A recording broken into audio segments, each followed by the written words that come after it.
Ang kasaysayan ng lalawigan ng Cagayan, ang Cagayan na matatagpuan sa rehiyon ng Cagayan Valley sa hilagang silangan ng Luzon, ay mayaman sa kasaysayan at kultura. Narito ang ilang mahahalagang pangyayari sa kasaysayan ng Cagayan. Panahon ng prekolonyal. Ang Cagayan ay tahanan ng mga sinaunang tao sa Pilipinas na mayaman sa kultura at tradisyon. Natuklasan ang mga labi ng Homo luzonensis, isang bagong uri ng tao, sa Callao Cave sa Peñablanca, Cagayan, na nagpapatunay na ang lugar ay tinitirhan na ng mga tao noong mga 500,000 taon na ang nakakaraan. Ang mga katutubong Ibanag, Itawes, at iba pang pangkat etniko ay nanirahan sa lambak ng Cagayan, nagsasagawa ng pangangaso, pangingisda, at pagsasaka. Panahon ng Espanyol.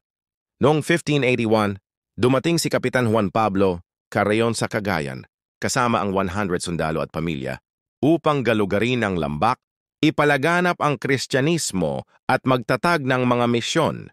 Noong 1583, itinatag ni Juan de Salcedo ang La Provincia de Cagayan na sumasakop sa buong Cagayan Valley, kabilang ang mga kasalukuyang lalawigan ng Isabela, Quirino, Nueva Vizcaya, Batanes at bahagi ng Kalinga, Apayao at Aurora.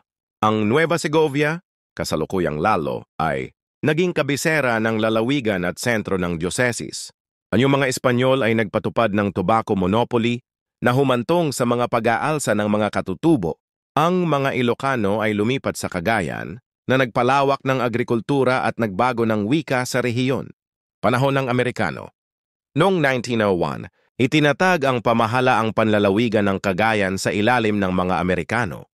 Ang Cagayan ay naging isang mahalagang lugar sa panahon ng Ikalawang Digmaang Pandaigdig na naging sentro ng paglaban-laban sa mga Hapon. Panahon ng Kasarinlan.